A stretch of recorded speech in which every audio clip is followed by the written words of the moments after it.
우리 하나님 말씀 사무엘하 11장 1절에서 5절까지 말씀입니다. 사무엘하 11장 1절에서 5절까지 말씀.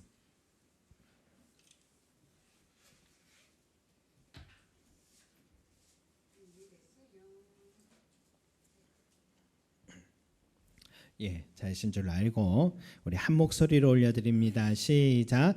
그 해가 돌아와 왕들이 출전할 때가 되매 다윗이 요압과 그에게 있는 그의 부하들과 온 이스라엘 군대를 보내니 그들이 암몬 자손을 멸하고 랍바를 에워싸고 다윗은 예루살렘에 그대로 있더라. 저녁 때에 다윗이 그의 침상에서 일어나 왕궁 옥상에서 거닐다가 그곳에서 보니 한 여인이 목욕을 하는데 심히 아름다워 보이는지라. 다윗이 사람을 보내 그 여인을 알아보게 하였더니 그가 아뢰되 그는 엘리암의 딸이요 햇사람 우리아의 아내 밧세바가 아니니까 하니 다윗이 전령을 보내어 그 여자를 자기에게로 데려오게 하고 그 여자가 그 부정함을 깨끗하게 하였으므로 더불어 동침하매 그 여자가 자기 집으로 돌아가니라. 그 여인이 임신하매 사람을 보내 다윗에게 말하여 이르되 내가 임신하였나이다 하니라. 아멘. 여러분, 우리 사무엘서는요, 이 다윗의 일생을 참 꾸밈 없이 담은 기록이다라고 할 수 있습니다. 베들레헴 시골 마을에 부모님 말씀 참 잘 듣는 착하고, 또 사무엘 선지자가 기름 부러 왔을 때도 혼자서 양떼를 돌보던 겸손하고 책임감 있고, 또 수금을 잘 켜는 감수성 넘치는 어린 시절, 때로는 구척 골리앗도 넘어뜨리는 전쟁에서의 맹활약한 청년의 시절, 또 민심을 얻어서 왕의 자리까지 넘본다는 오해와 시기 질투로 망명자의 삶을 살게 된 기구한 삶, 또 인생 밑바닥에서 임금의 자리까지 오르면서 영토를 확장한 탁월한 지도자의 모습, 역사상 가장 하나님을 사랑했던 신앙의 표본으로서 참 복된 인생으로 그의 삶이 기록되어 있습니다. 하지만 여러분, 이런 다윗에게도 지울 수 없는 인생의 그림자들도 이 기록에는 빼놓지 않았습니다. 그 첫 번째가 바로 이 밧세바 사건이에요. 욕정을 억누르지 못한 채 이 충성된 부하의 아내였던 밧세바를 상대로 간음을 저질렀고, 밧세바가 임신했다는 소리에 이 간음죄 덮으려고 시도하다 실패하니까 결국 남편 우리아를 최전방으로 보내 죽게 한 살인죄까지 저질렀죠. 그 일로 인해서 하나님은 칼이 너의 집에서 영원히 떠나지 아니하리라 재앙을 내리셨고, 10장까지는 다윗의 인생의 상승세였다면 이 11장부터는 다윗의 인생의 내리막길을 달리는 과정이 상세하게 기록된 것을 보게 될 것입니다. 여러분, 다윗의 일대기가 기록된 또 하나의 성경책은 역대기입니다. 이 역대상에는요, 이 밧세바 사건의 내용이 빠져 있습니다. 왜 그러냐? 이 기록의 목적이 달랐기 때문도 있지만 다윗의 삶에 이 흠을 가리기 위한 의도도 있었을 것이라 생각됩니다. 그러면 사무엘서에는 왜 은혜가 안 되고 이 불편한 다윗의 흑역사를 과감하게 기록한 것일까? 다윗은 정말 인간도 아니다. 그의 이중성이 역겹고 미워서가 아닙니다. 역사가로서 이 객관적 진실을 알릴 책임 때문만도 아닙니다. 이유는요, 교훈 때문입니다. 다윗의 삶을 통해서 우리가 본받아야 할 교훈도 있지만 본받지 말아야 할 교훈도 있기 때문이죠. 어떤 교훈이냐? 죄를 가볍게 보지 말라는 거죠. 그리고 죄가 우리 인간에게 어떤 경로를 타고 유혹하는지, 또 마음에서 시작한 죄가 어떤 식으로 발전하고 확장되는지, 죄를 지은 인간은 어떤 재앙을 감수해야 하는지를 알려줌으로써 죄에 대한 경계심을 놓지 말라고, 죄의 자리에서 과감하게 떠나라고 저와 여러분들에게 경고하는 것입니다. 그러면 오늘 읽은 말씀을 좀 더 구체적으로 살피면서 우리가 이 교훈을 받도록 합니다. 1절에 보니까 그 해가 돌아와 왕들이 출전할 때가 되매라고 합니다. 여러분 10장에서 보면 암몬왕 한운과 싸우던 때가 나오죠. 일전에 암몬왕 한운이 다윗이 보낸 사신들에게 수치심을 안기고 돌려보냈죠. 그리고 암몬왕 한운은 아람 용병들을 돈으로 사서 이스라엘과 싸우려 했죠. 그때 다윗은 요압이라는 사령관 또 군사들을 보내서 먼저 아람 군대를 쳤죠. 그런 후에 다윗도요 군사를 재정비하고 그 해가 돌아왔다 이 말입니다. 겨울 우기가 끝나고 봄이 왔다 이런 말이에요. 이스라엘의 건강한 남자들의 소집명을 내려도 되는 때가 왔다는 겁니다. 다윗의 군사들은 사령관 요압의 지휘하에 이제는 암몬의 수도 랍바 성으로, 지금은 요르단의 암만 지역이 바로 거기라 합니다. 그 랍바 성에 공격하러 원정을 떠나게 한 것입니다. 하지만 다윗은 이제 권력의 정점에 서 있고요. 믿음직한 사령관 요압에게 전쟁을 맡겨도 되었고요. 그래서 본인은 궁위에서 국무를 맡기로 한 것입니다.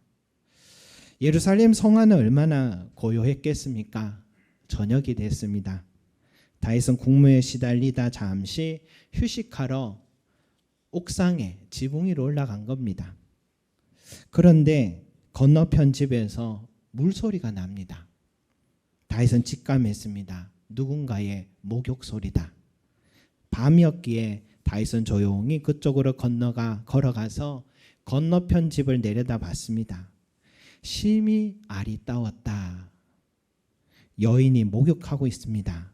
다윗에게는 아리따운 아내들과 후궁들이 여럿 있는데도 품지 말아야 할 마음을, 생각을, 행동을 하기 시작합니다. 신하들을 보내서 그 여인이 누군지 알아보겠습니다.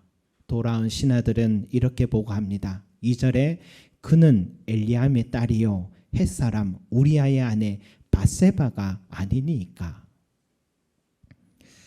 여러분 신하들의 보고에는요 밧세바는 엘리암의 딸이라 했습니다. 엘리암이 누구냐? 사무엘하 23장에는 다윗의 충성스러운 용사들의 이 명예로운 이름들이 기록되어 있는데 그 중에 밧세바의 아버지 엘리암이 나옵니다. 엘리암은 다윗의 30용사 중 한 사람이었습니다.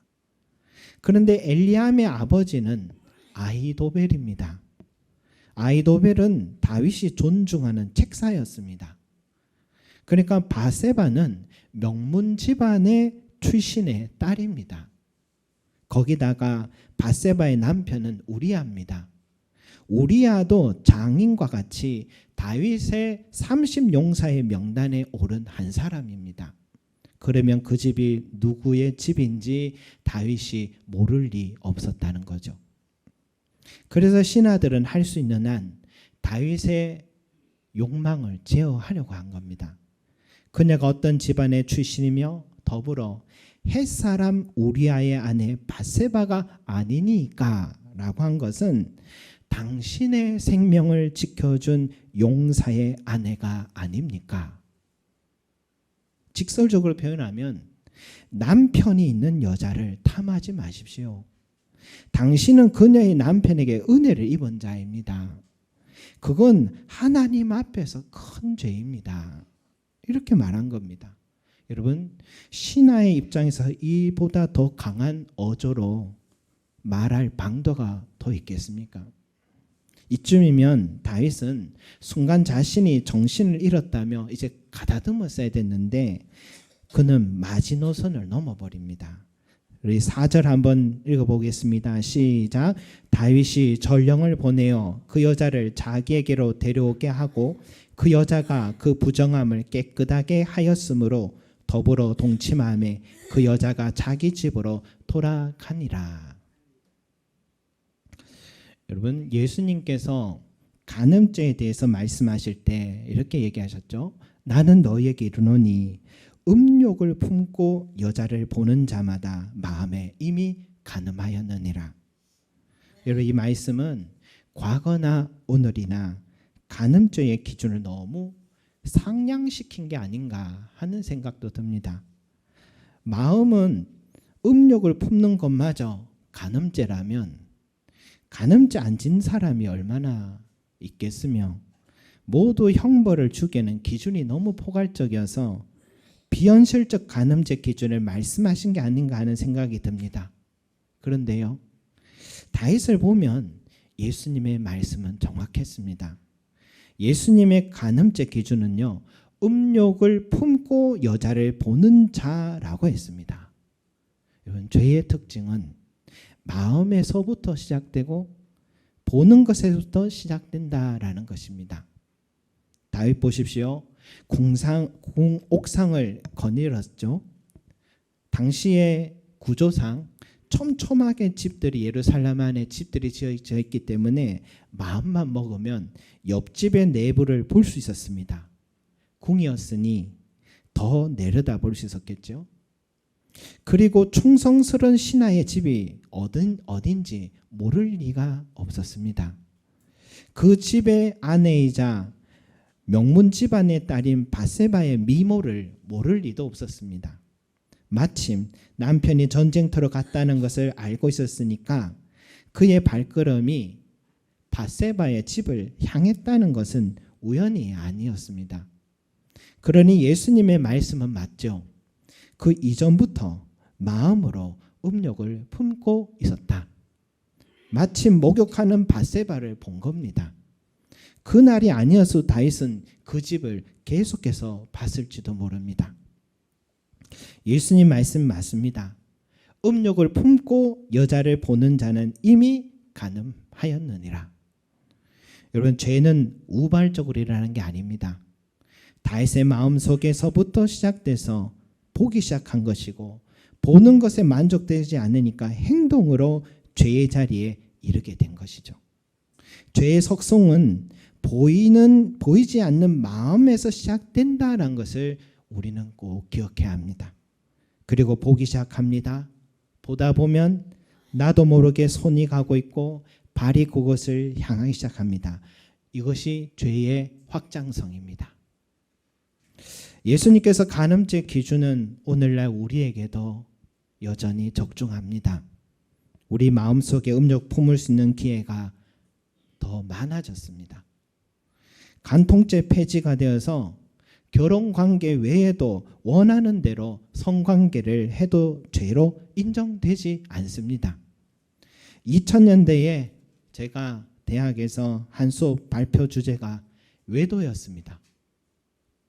그 당시에 통계 자료로서는 4명 중 한국 사람들 4명 중 한 사람이 외도를 한다는 통계를 보았습니다. 이제 25년이 지난 지금, 간통죄가 폐지된 지금은 아마 4명 중 3명은 되지 않을까. 우리가 사는 세상이 그렇습니다. 손으로 든 스마트폰 원하는 대로 음욕을 품고 볼 수 있게 해주었습니다. 무릇 지킬 만한 것보다 마음을 지키라는 말씀이 역사상 그 어느 시대보다도 우리에게 필요한 말씀이 되었습니다. 여러분, 아이러니하게도요, 핍박이 있던 시대는 우리 신앙과 영적인 순결성을 더 커졌지만, 평안한 시대가 되고 종교의 자유가 있으니까 이 마음속에서 시작된 유혹으로 인해서 영적인 순결성은 더 낮아지기 시작합니다. 다윗을 보십시오. 이제 직접 전쟁에 나서지 않아도 되는 가장 평온한 어느 날 밤에 마음으로 음욕 품고 지속적으로 보게 되고 죄를 짓고 넘어졌듯이, 여러분, 오늘 우리 시대가 교회에 간다고 핍박하는 자가 없고 가장 평온한 시대를 살지만 어쩌면 가장 무서운 유혹 앞에 서 있는 위기의 사람들일 수 있습니다. 이런 시대일수록 죄와 처절하게 싸우지 않으면 반드시 패배한다는 것도 우리는 기억해야 됩니다. 그러면 여러분, 우리는 어떻게 해야 다윗과 같이 간음죄의 유혹에 앞에서 참 우리 자신을 지킬 수 있을까? 먼저는요, 간음죄의 심각성을 아는 것이 중요합니다. 우리 명심해야 돼요. 하나님은 간음죄를 가볍게 넘기지 않았다는 사실입니다. 이스라엘 백성들이 모압 여인들의 유혹에 넘어가 간음죄를 짓고 이어서 모압의 우상을 섬기 영적 간음죄에 빠졌을 때 이걸 바알보올 사건이라 합니다. 그때가 가나안 땅 입성을 눈앞에 두고 있던 바로 그 시딤에서 일어난 일입니다. 여러분, 하나님은 남자들이 아리따운 여인들을 보면요, 그 정도는 실수 한 번은 할 수 있지, 그렇게 하지 않으십니다. 그 간음죄로 인해서 이스라엘 백성 남자들 24,000명이 죽었습니다. 다윗이 바세바를 간음한 후에 기쁜 회개와 용서 시간을 가졌지만 그 죄에 대한 대가는 혹독했습니다. 12장을 보면은 12장 10절과 11절에 보면 칼이 내 집에 영원토록 떠나지 아니하리라. 보라, 내가 너와 내 아내를 빼앗아 내 이웃들에게 주리니 그 사람들이 내 아내들과 더불어 백주에 동침하리라. 허투루 하신 말씀 아닙니다. 재앙의 말씀대로 다윗의 다 큰 자식들 간에 칼이 살인 행위가 일어나기 시작하고 다윗의 자식이 아버지의 후궁들과 동침하는 끔찍한 만행을 겪게 됐는데 그 시작이 바로 이 간음죄에서 비롯된 것이다. 다윗은 이후에 일생 동안 이날 이 간음죄를 두고 후회하며 살았다 하는 것이죠. 여러분, 간음죄를 무겁게 생각하시길 바랍니다. 간통죄 폐지 법안이 2015년에 통과됐는데요. 이런 내용이죠. 기혼자가 배우자 외의 사람과 성관계를 해도 죄로 인정되지 않는다. 이거죠. 이유는 뭐냐? 국가가 개인의 사생활과 성적 자기결정권을 침해해서는 안 된다는 겁니다. 이런 판례가 나오게 된 것은 너무 많은 사람들이 간음죄를 짓고 있기 때문이고 죄라고 인정하지 않겠다는 겁니다. 이게 사회적 합의라는 겁니다. 그 합의 속에 죄도 포함되어 있었습니다. 여러분, 사회적 합의가 이루어졌으니 간음죄는 죄가 아닐까요? 세상은 죄가 아니라 해도 하나님께서 죄라고 하시면 그건 죄입니다. 사회적 합의가 이루어져도 성경의 하나님께서 동성간에 결혼하는 것은 죄라고 하면 그건 죄입니다. 간음죄와 동성애는 수많은 가정들을 파괴하고 하나님의 형상이 지속된 혈통의 순수성을 파괴하는 것이기 때문에 창조의 질서를 어지럽히는 죄입니다.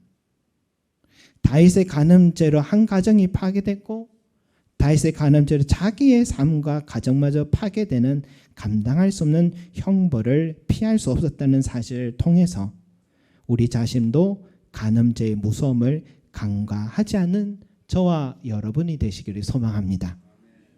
다음으로 간음죄는 마음에서부터 시작되니 마음부터 지켜야 합니다. 인류의 첫 번째 죄도 마음에서 시작됐죠.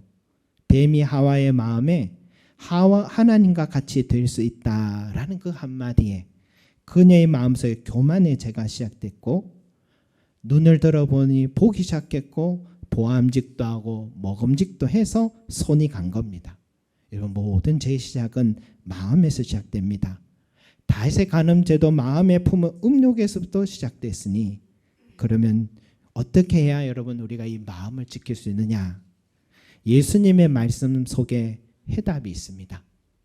만일 내 오른 눈이 너로 실족하게 하거든 빼어내버려라. 내 맥체 중 하나가 없어지고 온몸이 지옥에 던져지지 않는 것이 유익하며 또한 만일 내 오른손이 너로 실족하게 하거든 찍어내버리라. 내 맥체 중 하나가 없어지고 온몸이 지옥에 던져지지 않는 것이 유익하니라. 여러분, 이 끔찍한 말씀이 마음으로 음욕 품는 것이 간음죄라 하신 말씀 바로 다음에 하신 말씀이라는 걸 기억해야 합니다. 간음죄는요, 지옥불에 던져질 만큼 무거운 형량을 받게 될 것임을 말씀하는 것이고, 동시에 마음속에 일어나는 음욕을 멈추는 것이 얼마나 힘든 일인지, 자꾸만 보려는 눈을 빼야 할 정도고 자꾸만 내밀게 되는 손을 잘라야 할 정도로 힘든 것임을 말하는 것이죠. 핵심은 극단적이라 할 만큼 단호하게 우리가 대처해야 한다, 이 말씀인 겁니다. 여러분, 사탄에게 내 마음속에 틈을 줄 만한 환경을 과감하게 제거하는 것이 우리에겐 필요합니다. 교회 안에서 이성 간에 상담하는 것 주의해야 합니다. 정서적 의존에서부터 위험이 기다리고 있기 때문이죠. 또 1:1 성경 공부하는 그런 곳도 있는데, 그것도 동성 간에 해야 되지 이성 간에 성경 공부하는 것도 주의해야 합니다. 영적인 의존은 정서적 의존보다 훨씬 더 강하게 작용합니다. 목사라도요, 여성도와 단둘이 성경 공부해야 할 상황이 있으면 사모를 동참시키거나 그날은 오히려 쉬는 게 좋습니다. 봉사하는 곳에서 항상 주의해야 됩니다. 늦은 밤에 혹은 단둘이 봉사할 상황은 만들지 않는 게 좋죠. 목사와 여전도사님이 신방을 함께 다니다가도 문제가 생기고요. 성가대처럼 봉사팀에서 남녀가 문제가 일어나기도 하고요. 결혼한 남자 사역자와 청년 여간사님이 죄에 빠지는 일들이 비일비재합니다. 잘못된 친밀감을 찾는 자들이 있습니다. 교회 안에서 성도들 간의 나이가 비슷하다고 이름을 부르거나 형님, 동생, 언니, 김집사야 이렇게 부르는 것을 주의하라고 저는 늘 말씀드립니다. 무조건 직분을 불려드려야 하고 나이와 상관없이 존댓말을 사용해야 합니다. 친구 만들려고 교회 온 게 아니기 때문이죠. 그리고 성도들 간에 이 술 한잔하는 친목 모임 만드는 사람들이 있다면 그건 잘못된 친밀감을, 잘못된 관계와 결과를 낳는다는 것도 꼭 기억해야 합니다. 여러분, 무엇보다 하나님의 음성을 우리는 또 귀를 기울여야 합니다. 다윗이 마음으로 욕정 빠졌을 때에 그 유혹에서 빠져나올 기회가 아직은 있었다는 겁니다. 바로 신하들이 남편이 있는 여자가 아니니까 라고 한 그 말 속에 기회가 있었습니다. 이 말 속에는 10계명이 포함되어 있어요. 제7계명 간음하지 말라. 제10계명 남의 것을 탐하지 말라. 신하들 말 속에 하나님 뜻이 담겨 있었죠. 그가 신하들을 통한 하나님의 귀를 기울였다면 그는 보는 눈은 멈추었을 것이고 그의 손은 더 이상 나아가지 않았을 것이고 그의 삶은 마지막까지 형통했을 것입니다. 내 주위에는요, 나를 향한 하나님의 음성으로 가득합니다. 겸손한 마음으로 여러분, 우리 믿음의 형제와 자매들의 목소리에 귀를 기울이시길 바랍니다. 저는 우리 교회에서도 이런 시간이 언제일까 생각해 보면 다락방 모임 시간이 바로 그런 시간이다 생각이 들어요. 형제 자매들의 나눔 속에 서로의 말씀 앞에 자기 연약함을 드러내고 깨달음 속에 나를 향한 하나님의 음성을 들을 수가 있는 것이죠. 또한 이 설교 강단에서 전해지는 소리에 여러분 귀 기울이시길 권면합니다. 목사님이 설교 잘하기 때문에 귀 기울인 게 아닙니다. 서툴러도 하나님께서 내게 주시는 말씀이기 때문에 귀 기울이는 것입니다. 오늘 왜 간음죄에 대해서 목사님이 이렇게 집요하게 얘기할까? 저도 잘 모릅니다. 강의 설교여서 성경 본문대로 해야 되니까 하는 거예요. 목회자의 생각이라 생각하지 마시고 오늘 성령께서 내게 하시는 말씀의 뜻이 무엇일까 하며 내 자신을 돌아보는 그런 시간, 그리고 돌이키는 것이죠. 만약 다윗이 신하의 말을 하나님의 음성 들었다면 그의 인생은 완전히 바뀌었을 겁니다. 마찬가지로 우리 주변의 믿음의 형제들과 강단을 통해서 들려주신 하나님의 말씀의 음성에 마음 열고 귀 기울여서 복된 삶이 되시길 소망합니다. 마지막으로 울타리를 밖을 쳐다보는 습관은 내 안에 울타리 안을 만족하지 못하는 영적 공허함에서 시작된 겁니다. 참된 행복은 울타리 속에 있는데 자꾸만 밖에서 행복 찾는 사람들이 있습니다. 사마리아 여인을 보십시오. 예수님께서 꿰뚫어 보시며 얘기하시죠. 너에게 남편 5이 있었고 지금도 내 남편이 아니니 내 말이 참되도다. 사마리아 여인의 남편은 5이나 있었다는 것은 영적 목마름을 어디서 채워야 할지 몰라서 사람을 통해 채우려 했기 때문인 겁니다. 하지만 그 목마름을 예수님께서 해결해 주십니다. 내가 주는 물을 마시는 자는 영원히 목마르지 아니하리니 내가 주는 물은 그 속에서 영생하도록 솟아나는 샘물이 되리라. 예수님께서 주시는 그 생수를 우리가 마실 때에 우리는 영원히 이제는 목마르지 않고 가라지 않는 삶을 살게 된다고 말씀하셨어요. 그러면 그 생수를 마시는 방법이 뭐냐? 날마다 십자가 바라보는 겁니다. 주일만 십자가 보는 게 아니라 날마다 봐야 합니다. 십자가 내가 처음 볼 때에 나의 마음의 큰 고통은 사라져. 오늘 믿고서 내 눈 밝았네. 참 기쁨 영원하도다. 여러분, 왜 십자가 바라보면 내 안에 기쁨이 충만해질까요? 우리의 마음이 공허하고 목이 말랐던 이유는 하나님과의 관계의 단절에서 시작된 이유입니다. 그런데 예수 그리스도의 십자가로 말미암아서 하나님과의 관계가 다시 회복되기 때문에 우리의 영적인 목마름이 다시 해결이 되는 것입니다. 또 우리가 생수를 마시는 방법은 주의 말씀을 내 마음에 채울 때에 내 속의 목마름과 공허함을 채울 수가 있습니다. 시편 119편 77절에 주의 법은 나의 즐거움이니다. 즐거움은 말씀 속에 있습니다. 시편 119편 103절에 주의 말씀의 맛이 내게 어찌 그리 단지요 내 입에 꿀보다 더 다니다. 여러분, 주의 말씀은 내 영혼을 만족시켜주는 능력이 있습니다. 더불어서 말씀은 내가 죄로 향하라는 그 길목에서 막아주고 지켜주십니다. 시편 119편 11절에 내가 주께 범죄하지 아니하려 하여 주의 말씀을 내 마음에 두었나이다. 119편 36절에는 내 마음을 주의 증거들에 향하게 하시고 탐욕으로 향하지 말게 하옵소서. 여러분, 우리가 그 길을 가지 않는 유일한 또한 방법은 주의 말씀을 날마다 내 속에 채우는 것.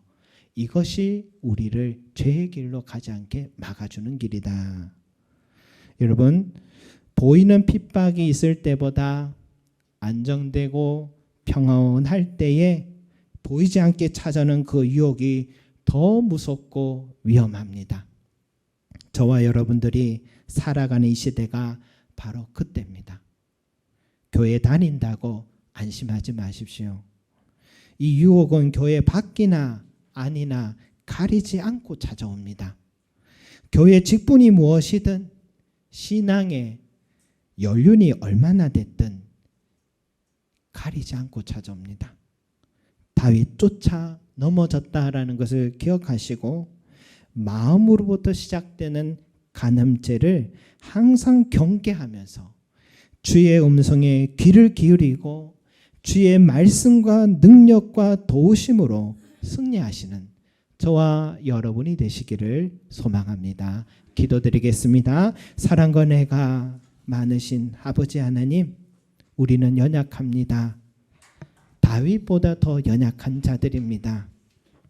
하나님, 그러나 우리 자신에게는 십자가가 있사오니 그 십자가의 능력을 날마다 바라보며 그 십자가의 은혜로 나의 삶에 이 목마름을 해결하는 자 되게 하여 주시옵시고, 주의 말씀을 날마다 우리가 묵상하고 내 마음속에 채움으로 인하여서 우리의 걸음을 지켜주시는 은혜가 있게 도와주시옵소서. 주여, 다윗도 그렇게 상승세의 삶을 살았지만 이 한 번의 실수로 말미암아서 그의 평생을 후회하고 아파하고 고통했던 것처럼 우리의 삶에도 이러한 모습이 없는지 돌아보게 하셔서 우리의 발걸음이 이제는 하나님 기뻐하시는 자리에 설 수 있도록 주께서 오늘 이 말씀을 통하여 우리를 돌이켜 주시고 경계하는 자들이 될 수 있고 교훈받는 자들 될 수 있도록 도와주시옵소서. 감사드리며 예수 그리스도 이름으로 기도드립니다. 아멘.